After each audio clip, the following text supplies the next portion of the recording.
남편과 작년 봄에 결혼해서 다음 달이면 1년이 되는데 결국 첫 결혼기념일도 채우지 못하고 이혼을 하게 되었습니다. 저희 부부는 결혼 전에 연애 기간이 그리 길지 않았어요. 연애를 시작하고 딱 10개월이 되었을 때 남편이 먼저 제게 프로포즈를 했었고 너무 빠른 게 아닌가 싶어 일단 한번 거절했는데 그 뒤로도 지속적으로 결혼을 하자고 하는 바람에 결국 만난 지 1년도 안 되어 결혼을 결심하게 되었습니다. 제 나이가 올해 28이고 남편 나이는 35이에요. 나이 차이가 적진 않아서 그런지 남편이 결혼 전에 많이 서두르는 느낌이었습니다. 그래도 저를 진심으로 사랑하고 아껴주는 사람이라 생각해서 100% 확신이 없는 상황에서도 결혼을 결심할 수가 있었어요. 자기 일 열심히 하는 성실한 사람이었고 저만 평생 사랑해준다고 하면 결혼을 해서도 못 맞춰주며 살 건 없을 줄로만 알았습니다. 그렇게 정확하게 이 남자에 대해 파악을 하지 못하고 결혼을 했던 것이 결국에는 지금에 와서 혼인기간 1년도 채우지 못하고 이혼을 하는 이유가 되어버렸네요. 저와 남편은 맞벌이를 하고 있지만 저는 직장에 출근하지 않는 프리랜서입니다. 인터넷으로 매일 하루에 한 편씩 소설을 연재하고 있어요. 예전에는 직장 다니면서 취미생활로 시작한 일이었는데 재작년 출판사로부터 정식으로 제안을 받고 나서부터 지금은 전업으로 글을 쓰며 먹고 살고 있습니다. 지금껏 출판한 책이 15권 정도 되고 현재도 주 6일 연재를 이어나가는 중이에요. 아직은 작가라는 타이틀도 어색해서 가족이나 주변에 정말 친한 친구 몇 명을 제외하고는 제가 글을 쓰고 있다는 사실을 이야기한 적도 없어요. 아무튼 그래서 제가 남편과 맞벌이를 하고 있지만 남편은 아침에 출근을 하고 저는 하루 종일 집에 붙어 있습니다. 남들이 볼 때는 집에서 편하게 일을 하며 돈을 버는구나 생각할 수도 있겠지만 매일 한 편을 써내야 한다는 부담감과 업로드를 하고 나면 실시간으로 쏟아지는 독자들의 반응을 보면서 스트레스 받는 건 덤이죠. 그저 일을 집에서 한다는 것뿐이지 근무 시간으로 따지자면 저는 잠자는 시간을 빼고 하루 종일 일을 하고 있는 거나 마찬가지고 사실 버는 돈으로는 비교가 불가능합니다. 남편 연봉이 4,800 정도 되는데 제 수입은 매달 조금씩 다르고 책이 나올 때 안 나올 때 들쑥날쑥 하긴 하지만 아무리 적게 나와도 남편의 3배 이상은 벌고 있어요. 물론 남편은 당장 잘릴 걱정 없는 안정적인 회사에 다니고 있는 점이 장점이고 저는 언제 인기가 떨어져서 연재가 중단되면 수입이 반토막 반의 반토막으로 줄어들지 장담할 수 없는 프리랜서 운명이죠. 그래서 저는 한 번도 남편을 무시해 본 적 없고 오히려 밖에서 회사 다니는 것이 더 어려운 일이라 생각하고 있습니다. 집에 하루 종일 있다 보니 자연스럽게 집안일도 제가 도맡아서 하게 되었는데 남편도 퇴근하면 도와주긴 하지만 거의 제 몫이라 생각하고 살았어요. 청소 빨래는 당연한 거고 특히 남편 출근할 때 아침밥 차려주고 저녁 식사도 거의 매일 제가 직접 요리해서 차려줬습니다. 결혼 전에는 부모님 댁에서 지내다 보니 직접 제가 음식을 만들 일이 거의 없어서 신혼 초반에는 자신이 별로 없었어요. 과연 내가 만든 음식이 맛이 있을까 싶었는데 막상 유튜브 보면서 따라하다 보니 그런대로 먹을만 하더라고요. 남편은 아예 계란 후라이 하나도 못하는 사람이라 전적으로 식사 준비는 제가 맡아서 하게 되었는데 그게 큰 불만은 없었습니다. 요리하는 것이 생각보다 재미가 있어서 글 쓰느라 받는 스트레스를 푸는데도 도움이 되었고 남편이 퇴근하고 늦게 집에 들어오는데 제가 집에서 저녁밥을 준비하고 기다리는 것이 당연한 일이잖아요. 남편도 신혼 초반에는 항상 제가 해주는 대로 맛있게 잘 먹어주었고 반찬 투정 같은 건 거의 하지 않았어요. 종종 먹고 싶은 게 있을 때마다 저한테 이야기를 하면 낮 시간에 장을 봐서 저녁에 만들어주곤 했습니다. 신혼 6개월 동안은 남편이랑 크게 싸울 일이 없었던 것 같아요. 그때는 겨우 먹는 거 하나 때문에 이혼까지 하게 될 줄은 정말 꿈에도 몰랐습니다. 연애 시절부터 남편과 식성이 좀 다르다는 건 알고 있었어요. 남편은 좋게 이야기하면 서구식 식생활을 좋아하는 거고 그냥 제가 볼 때는 애들 입맛이에요. 좋아하는 음식이 소시지, 햄버거, 피자 같은 것들이고 야채나 나물 같은 반찬은 거의 입에 대지도 않습니다. 저는 예전에나 그런 음식들을 좋아하고 즐겨 먹었는데 20대 중반이 넘어가면서 저희 부모님이랑 똑같이 입맛이 변하더라고요. 한정식집을 즐겨 찾게 되고 너무 기름지고 느끼한 음식보다는 제 속이 편한 건강한 음식을 찾게 되었어요. 그렇게 먹으면 살도 안 찌고 조금 배부르게 먹더라도 몸이 붓는다거나 밥을 먹고 졸음이 쏟아지는 일이 없습니다. 남편한테도 이렇게 먹으면 건강에 좋으니까 먹어보라고 몇 번 권한 적이 있었는데 완전히 애들 입맛인 남편이라 먹는 걸 너무 힘들어 하더군요. 처음에 몇 번 같이 먹자고 해보다가 남편이 먹기 힘들다고 하니까 저도 그때부터는 포기하고 남편 원하는 대로 식단을 차려줬어요. 아무리 몸에 좋은 음식도 억지로 스트레스 받아가며 먹는 것보다는 자기가 먹고 싶은 걸 적당히 먹어가며 관리하는 게 낫겠다고 생각했습니다. 남편의 식습관이 이해는 안 가지만 제가 시댁에 갈 때마다 어머님 밥을 먹으면 왜 그런지 알겠더라고요. 그 집안 식구들 모두 배달 음식을 정말 좋아하고 시어머니가 손수 차리신 밥상에는 스팸이나 비엔나 소시지가 빠지지 않고 올라옵니다. 그게 아니면 튀김, 냉동식품 등등 건강이랑 거리가 먼 음식들이었어요. 남편도 그런 걸 좋아하고 시아버지도 좋아하시더라고요.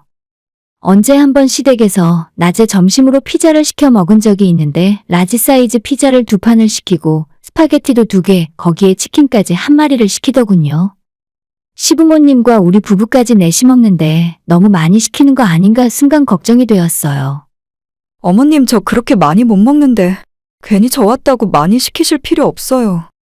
그러자 무슨 소리냐면서 원래 저 없이도 3사람이 한 번 피자를 먹으면 2판은 기본이랍니다. 우리 집안 남자들이 스파게티를 엄청 좋아해. 이따 보면 알겠지만 각자 하나씩 들고 먹을 거야. 실제로 배달 음식이 오자마자 피자는 옆으로 제껴두고 아버님과 우리 남편이 스파게티를 하나씩 들고 3분 만에 끝내더라고요. 그래서 시댁 상황을 본 뒤로는 저도 마음을 접고 남편 해달라는 건 웬만하면 다 해줍니다. 친정에서는 항상 엄마가 마트나 시장에서 신선한 야채 고기 사다가 처음부터 재료 손질하고 하나하나 정성스럽게 다 만들어주셨어요. 외할머니가 시골에서 보내주는 각종 젓갈장아찌, 제철 음식들 덕분에 친정 식탁은 가공식품을 거의 먹지 않고 살았습니다. 그래서 각자 방식대로 살아온 2사람이 만나 결혼을 하니까 먹는 것 하나부터 정말 너무나도 다르더라고요. 이해는 가지 않았지만 남편과 시댁의 방식을 존중했고 저는 최대한 남편이 먹는 밥상에는 남편이 원하는 반찬들을 만들어서 올렸습니다. 처음엔 2사람 먹을 걸 따로 차리다 보니 번잡스럽기도 하고 익숙하지 않은 요리 실력 때문에 짜증도 많이 났었어요. 그런데 하다 보니 제가 먹는 반찬을 만드는 게 어렵지 남편 음식들은 정말 쉬웠습니다. 나물을 하나 하려고 해도 재료 손질해서 데치고 무치는 과정이 손이 많이 가는데 남편이 먹는 냉동식품은 후라이팬에 때려 넣고 기름에 튀겨주기만 하면 되니까 정말 쉬웠습니다. 보통 후라이팬 하나에 소시지와 냉동 돈가스나 만두를 한꺼번에 구워서 주면 남편이 정말 좋아해요. 얼마나 야채를 싫어하느냐면 김치도 거의 입에 대지 않을 정도입니다. 제가 너무 가공식품만 먹지 말고 야채도 좀 먹으라고 하면 케찹을 토마토로 만들었기 때문에 그게 야채라고 하는 사람이에요. 남편이 특히 좋아하는 음식이 스파게티인데 솔직히 만드는 것도 어렵지 않았어요. 면만 삶아놓고 마트에서 파는 시판용 소스를 부으면 끝이었습니다. 만들기도 쉽고 남편이 너무 좋아하니 종종 자주 해주던 음식 중 하나였죠. 그런데 문제는 얼마 전에 제가 마감에 쫓기는 날이었습니다. 그 당시에 책 출간을 앞두고 종이책에만 들어가는 특전 에피소드를 따로 쓰는 중이었고 그와는 별도로 매일 연재해야 하는 분량도 써야 하는 상황이었죠. 보통 3일에서 일주일 정도는 세이브 원고를 갖고 있기 때문에 하루 이틀 펑크나도 나중에 만회하면 됐었는데 그때는 책 때문에 바쁘다 보니 미리 써놓은 게 하나도 없었어요. 밥 먹을 시간도 없어서 정신없이 낮부터 일을 했고 시간에 쫓기면서 하다 보니 글이 제대로 나오지 않았습니다. 책상 앞에 앉아서 끙끙대기를 수시간이었고 글을 썼다가 지웠다가 반복하면서 다가오는 마감 시간이 너무나 무서웠습니다. 뭐라고 표현해야 좋을지 모르겠는데 빚쟁이에게 쫓기는 기분이 아마 이렇지 않을까 싶어요. 남편 퇴근할 시간이 다 된 줄도 모르고 있다가 현관문을 여는 소리에 그제서야 남편이 온 줄 알았습니다. 왔어? 미안한데 오늘 저녁은 알아서 배달시켜 먹을래? 나 아직 오늘 거 못 썼거든. 밥도 같이 못 먹을 것 같아. 나는 신경 쓰지 말고 당신 알아서 시켜 먹어.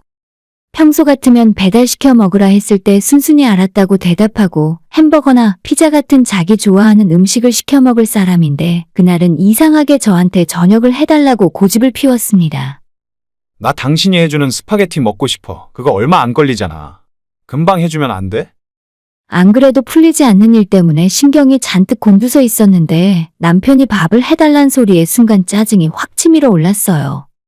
하지만 꾹 참고 어차피 내가 해봤자 면 삶아서 소스 비벼주는 게 전부니까 스파게티가 먹고 싶으면 피자랑 같이 시켜서 먹던지 아니면 스파게티를 전문적으로 하는 매장에 주문을 해서 먹으라고 이야기를 했습니다. 아니, 그런 거 말고 당신이 해준 거 먹고 싶다고. 나 힘들게 일하고 돌아왔는데 와이프한테 저녁 해달라는 말도 못하냐? 제가 진짜 웬만하면 화를 내지 않는 사람이에요. 기분이 태도가 되지 말자는 말을 인생의 신조로 삼을 정도로 바쁘고 스트레스 받는 일이 있다고 해서 그걸 남편에게 화풀이하지 않으며 살았습니다. 그런데 그날은 정말 제가 정신이 하나도 없는데 계속 밥 해달라고 졸라대는 남편이 거슬렸습니다. 어차피 제대로 된 밥을 해달라는 것도 아니고 그냥 스파게티 해달라는 거면 자기가 직접 만들어 먹던가 배달시켜 먹으면 그만이지 않습니까? 어려운 것도 아니고 면만 삶아서 냉장고에 있는 소스 비벼서 먹으면 그만인데 제가 만들어도 그렇게 만들고 남편이 만들어도 똑같을 겁니다. 파스타를 본격적으로 만들려고 하면 훨씬 손이 많이 가고 재료도 이것저것 넣을 텐데 남편은 그냥 저런 걸 좋아해요. 오히려 비싼 레스토랑에서 만든 건 그 맛이 아니라면서 본인이 최고로 생각하는 스파게티는 피자집의 사이드 메뉴로 나오는 은박지 도시락에 들은 거라고 합니다. 여보 진짜 미안한데 나 지금 너무 바빠. 오늘 올려야 하는 것도 다 못했거든. 그냥 피자 시켜 먹어. 피자 시키면서 파스타도 더 시켜서 먹으면 되잖아. 내가 내일 해줄게. 저는 지금 생각해도 제가 뭘 그렇게 잘못했는지 모르겠어요. 집에서 놀고 먹는 사람도 아니고 그날 너무 바빠서 일하느라 못해주겠다는 게 제가 그렇게까지 잘못한 건가 싶습니다. 아무튼 남편에게 저녁밥 못 차려주겠다고 다시 이야기를 하자 그때 남편이 저한테 버럭 화를 내며 소리를 지르더라고요. 너는 하루 종일 집에 있으면서 밥도 안 해주는 거야? 그냥 배달시켜 먹으라고?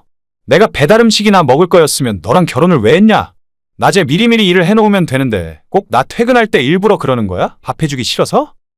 방금 전까지는 밥 달라고 칭얼대는 남편 때문에 화가 났었지만 꾹 참고 좋게 이야기를 하고 있었는데 저 말을 들으니까 오히려 화가 폭발한다기보다는 제 속에 있는 모든 감정이 싸늘하게 식는 것이 느껴졌어요. 밥 안 차려준다고 제 눈앞에서 씩씩대는 남편을 보며 내가 저런 인간한테 밥 차려주려고 결혼했나 싶은 생각만 드는 겁니다. 내가 하루 종일 집에 있다고 해서 놀고 먹는 사람은 아니잖아. 차라리 앞으로 각자 알아서 하자. 살림이고 식사 준비고 자기 건 자기가 알아서 하고 살아. 나도 당신한테 잔소리 안 할 테니까 나한테 이래라 저래라 하지 마. 그게 싫으면 그냥 이혼하던가. 제가 정확하게 이렇게 말을 했더니 남편이 손에 들고 있던 TV 리모컨을 방바닥에 던져서 부셔버렸습니다. 세상 천지에 밥 차려달라 했다고 이혼하자는 년은 너밖에 없을 거다. 남편의 이런 모습은 처음 봤고 저는 눈앞에서 바로 핸드폰을 들고 시어머니에게 전화를 걸었어요. 어머님, 갑자기 전화드려서 죄송한데 저희 이혼하려고요. 네, 다른 게 아니라 제가 앞으로 이 사람 밥을 차려주지 못할 것 같아요.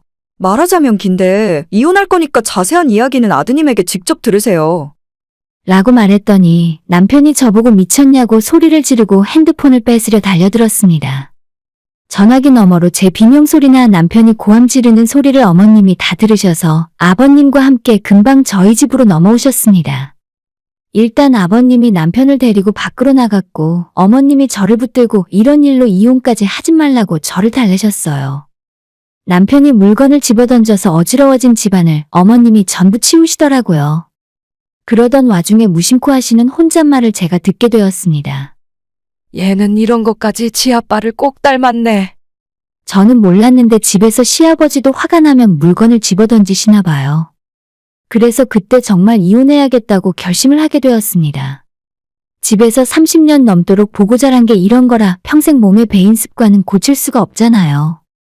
청소하고 있던 어머님한테 이러실 필요 없으니 밖에 있는 아버님이랑 아드님 데리고 댁으로 돌아가시라고 했습니다. 이 집은 결혼할 때 제 명의로 얻은 제 집이라서 남편이 나가는 게 맞는 상황이었거든요. 빠른 시일 내로 사람 보내서 남편이 가져온 짐이랑 혼수까지 전부 가져가라고 했더니 그때부터 어머님이 제 바지를 붙들고 이혼은 하지 말아달라고 사정하셨어요.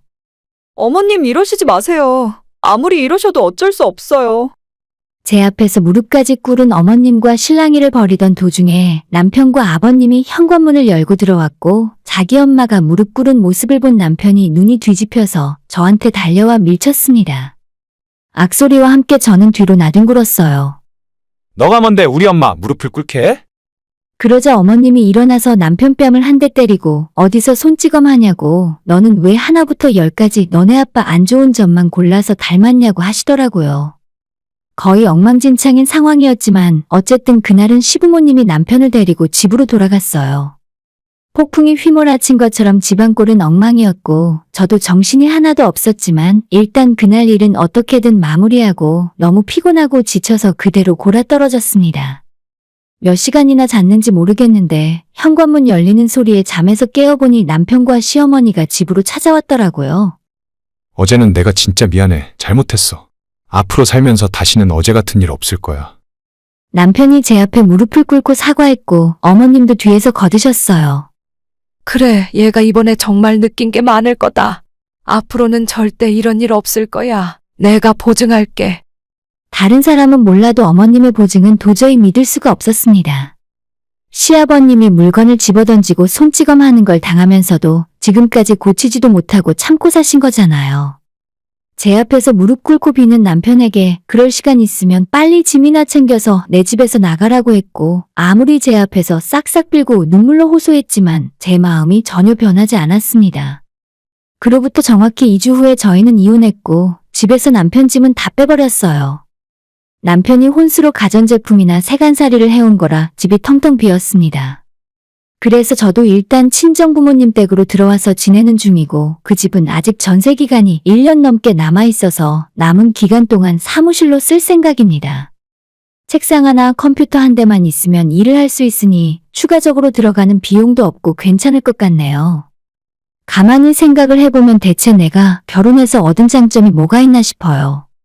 돈은 원래 내가 더 많이 벌었고 집도 제 돈으로 얻었고 아무리 생각을 해봐도 제가 매일 아침 저녁으로 남편 밥이나 차려주는 것 말고는 뭐가 달라진 것도 없더라고요.